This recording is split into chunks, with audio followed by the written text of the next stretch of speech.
podemos aqui até, a gente tem algumas perguntas que estão sendo feitas, né? Eu acho que a gente poderia até responder algumas dúvidas. Eu tenho uma holding limitada. Em caso de inventário, quais os custos que se tem e se fosse uma holding SA, como é que isso ficaria? É importante a gente salientar o seguinte: uma empresa limitada, como eu mencionei anteriormente, a única maneira de você transmitir o seu patrimônio é você fazendo doação em vida. Ou então, se você não fizer coisa alguma, vai tudo para inventário do mesmo jeito. Então, daí você tem o imposto estadual, que é de transmissão, causa mortes e doações, você tem custos com advogados, os custos de cartório, os custos da justiça, se eventualmente, se você tem filhos menores, por exemplo, você veio a falecer, o inventário obrigatoriamente tem que ser processado na justiça. Se você tem pessoas interditadas, incapazes, também é por meio da justiça. Ou então, se tiver divergência entre as pessoas com a partilha, que é também quem só muda o endereço, mas todo mundo conhece casos de grandes brigas nas famílias por questão de partilha de bens nesses inventários. Disputas, os rachas, né? Então, o que acontece? Os custos diretos e indiretos podem escalar muito conforme a situação. Então, você tem, inicialmente, no mínimo esses 20% aí, que se não tiver nenhuma disputa, não tivermos brigas, enfim, se a coisa não vai entrar com uma discussão judicial. Numa empresa SA, utilizada para fazer uma holding, com todo esse arcabouço de governança que a gente consegue criar, a transmissão, primeiro, não se dá por doação. Então, eu não tenho a tributação estadual. Não é uma coisa de incidência ou não incidência. É porque o ato jurídico é diferente. A empresa SA, ela utiliza mecanismos próprios que a lei previu desde sempre, desde lá de trás, mas que, infelizmente, não são muito conhecidos do grande público, e vou dizer, tampouco dos profissionais, tanto contadores como advogados que trabalham com isso. Desconhecem Isso é uma realidade. esse dispositivo que realmente é válido, né? Então, assim, a gente começa. Esse tipo de dúvida paira muito, e eu volto a dizer: esse desconhecimento, às vezes, até tem sido propagado por pessoas que olha, não trabalham, não conhecem os instrumentos e recomendam um caminho que é o mais simples, que a pessoa conhece, capaz de executar, mas que não faz a melhor entrega para o cliente dele. É esse o ponto.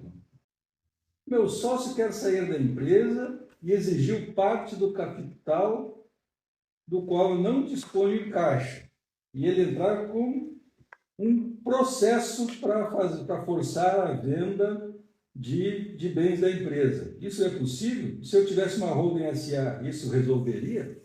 É o caso aquele do direito de recesso. Direito de recesso. Bom, na holding SA não existe esse processo em torno do direito de recesso. É aquele negócio que o cara tem uma holding limitada, ou ele tem uma empresa limitada, ele tem um negócio com outro sócio que vai muito bem, e às vezes o sócio falece, o cara tem uma empresa limitada, vai inventariar as cotas, vai vir um herdeiro, ele não fez uma ação de governança, e o que acontece?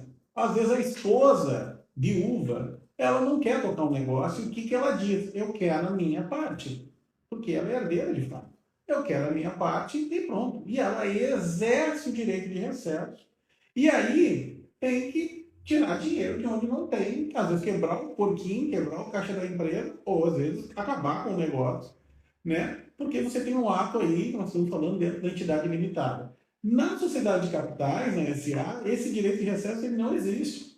Você não vai poder exercer isso, você tem mecanismos que você vai colocar em clausular, enfim, e mesmo assim eu não pode exercer isso aí. O máximo aconteceu está com minhas ações, a preferência posso ser vender aos próprios acionistas, né? E pode ser clausulado até isso aí para você poder colocar essa ação de governança e proteger essa parte. Mas não tirar dinheiro para poder pagar a outra parte, enfim.